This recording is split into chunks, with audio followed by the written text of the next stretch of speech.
കട്ടപ്പന ടൗണിൽ നടപ്പാക്കിയ ട്രാഫിക് പരിഷ്കാരങ്ങൾ കഴിഞ്ഞ 2 മാസമായി വിവിധ തലങ്ങളിൽ നടന്ന ചർച്ചകളുടെയും കൂടിയാലോചനകളുടെയും അടിസ്ഥാനത്തിൽ നടത്തിയിട്ടുള്ള തീരുമാനങ്ങളാണെന്നും നഗരസഭ ഐക്യകണ്ഠേന നടപ്പാക്കുന്ന തീരുമാനങ്ങളാണെന്നും ആക്ഷേപങ്ങൾ അടിസ്ഥാനരഹിതമാണെന്ന് നഗരസഭാ ചെയർമാൻ ജോയ് വെട്ടിക്കുഴി ജൂൺ 15-ന് ചേർന്ന ട്രാഫിക് റെഗുലേറ്ററി കമ്മിറ്റി, ജൂൺ 27-ലെ നഗരസഭാ കൌൺസിൽ യോഗം, ജൂൺ 1-ന് ചേർന്ന നഗരസഭാ ഭാരവാഹികൾ, വിവിധ വകുപ്പുതല ഉദ്യോഗസ്ഥർ, വ്യാപാര സംഘടനാ പ്രതികൾ, വിവിധ യൂണിയൻ നേതാക്കൾ എന്നിവർ പങ്കെടുത്ത ട്രാഫിക് കമ്മിറ്റി എന്നീ യോഗങ്ങളിലൂടെ ഉരുത്തിരിഞ്ഞ തീരുമാനങ്ങളാണ് നടപ്പാക്കിയതെന്നും വാർത്താസമ്മേളനത്തിൽ അറിയിച്ചു.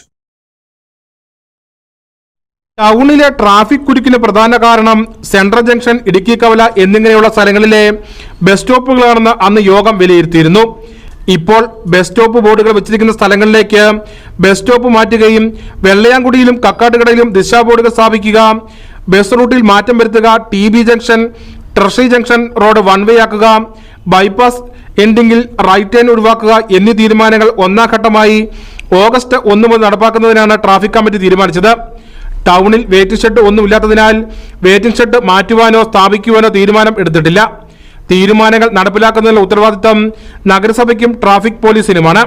ബസ് സ്റ്റോപ്പുകളിൽ പൈപ്പിൽ ഒരു ബോർഡ് വെക്കുന്നതിനേക്കാൾ കുറച്ചുകൂടി ജനങ്ങൾ ശ്രദ്ധിക്കുന്നത് ഇപ്പോൾ വെച്ചിരിക്കുന്ന രീതിയിലുള്ള ബോക്സ് ടൈപ്പ് ബോർഡുകൾ ആണെന്ന കാഴ്ചപ്പാടിന്റെ അടിസ്ഥാനത്തിലാണ് നിലവിലുള്ള ബോർഡുകൾ സ്ഥാപിച്ചിരിക്കുന്നത്.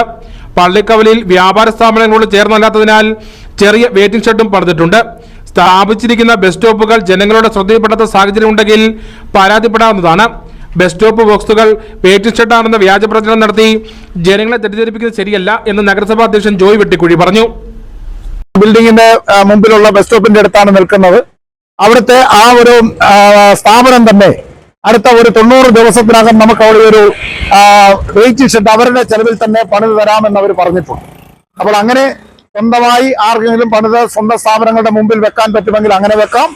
അല്ലെങ്കിൽ അവരെ വെക്കുന്നതിന് തടസ്സം നിൽക്കാതിരുന്നാൽ നമ്മൾ വേറെ ഏജൻസികളെ കൊണ്ട് നമ്മൾ വെയിറ്റിംഗ് ഷെഡ് പണിയിപ്പിച്ച് വെക്കാം. അതുകൊണ്ട് ആ കാര്യത്തിൽ നഗരസഭ പ്രതിജ്ഞാബദ്ധമാണ്. അതുകൊണ്ട് നഗരസഭ നടത്തുന്ന പ്രവർത്തനങ്ങളെ താറടിച്ച് കാണിക്കുന്നതിനും ജനങ്ങളുടെ ഇടയിൽ അനാവശ്യമായിട്ടുള്ള ഒരു ചിന്തകളൊക്കെ ഉണ്ടാക്കുന്നതിന് വേണ്ടി നടത്തുന്ന നുണപ്രചരണങ്ങൾ, അങ്ങനെയുള്ള കേന്ദ്രങ്ങൾ അവസാനിപ്പിക്കണമെന്നാണ് എനിക്ക് പറയാനുള്ളത്. ഈ നമ്മുടെ കാരണന്മാരുടെയൊക്കെ ഭാഷയിൽ പറഞ്ഞാല് ഈ കറിക്കടലിയും അതോടൊപ്പം തന്നെ കൂർക്കക്കിഴങ്ങും ഒക്കെ തിരിച്ചറിയാനായിട്ട് കഴിയണം. എന്ന് പറഞ്ഞാൽ ബസ് സ്റ്റോപ്പ് എന്താണ്, വെയിറ്റിംഗ് ഷെഡ് എന്താണ് എന്ന് കൃത്യമായി തിരിച്ചറിയുവാൻ ഈ ആക്ഷേപം പറയുന്നവർ ഒന്ന് തയ്യാറായാൽ വളരെ നന്നു. പഴയ ബസ് സ്റ്റോപ്പുകളിൽ ആളുകൾ വഴിയിലും കടത്തണ്ണിയിലുമാണ് നിന്നിരുന്നത്. പുതിയ സ്ഥലങ്ങളിലേക്ക് സ്റ്റോപ്പുകൾ മാറിയപ്പോഴും സ്ഥിതി അങ്ങനെ തന്നെയാണ് തുടരുന്നത്. ബസ് സ്റ്റോപ്പുകൾ അശാസ്ത്രീയമാണെന്ന് പറയുന്നവർ അതിന്റെ ശാസ്ത്രീയ സമവാക്യം കൂടി വിവരിച്ചാൽ നന്നായിരുന്നുവെന്നും നഗരസഭ അധികൃതർ വ്യക്തമാക്കി. സംയുക്തമായി എടുത്തിട്ടുള്ള തീരുമാനങ്ങൾ നടപ്പിലാക്കുക മാത്രമാണ് നഗരസഭ ചെയ്തിട്ടുള്ളത്. ബസ് സ്റ്റോപ്പുകളോട് ചേർന്നുള്ള സൗകര്യം ലഭിച്ചാൽ എല്ലാ സ്ഥലങ്ങളിലും വെയിറ്റിംഗ് ഷെഡ് നിർമ്മിക്കുവാൻ നഗരസഭ തയ്യാറാണ്.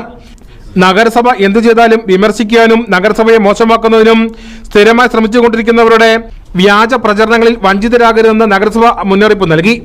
വാർത്താ സമ്മേളനത്തിൽ വൈസ് ചെയർപേഴ്സൺ ഇല്യാം ബേബി, സ്റ്റാൻഡിംഗ് കമ്മിറ്റി ചെയർപേഴ്സൺമാരായ സിബി പാറപ്പായി, തോമസ് മൈക്കിൾ, ബീന സിബി എന്നിവരും പങ്കെടുത്തു.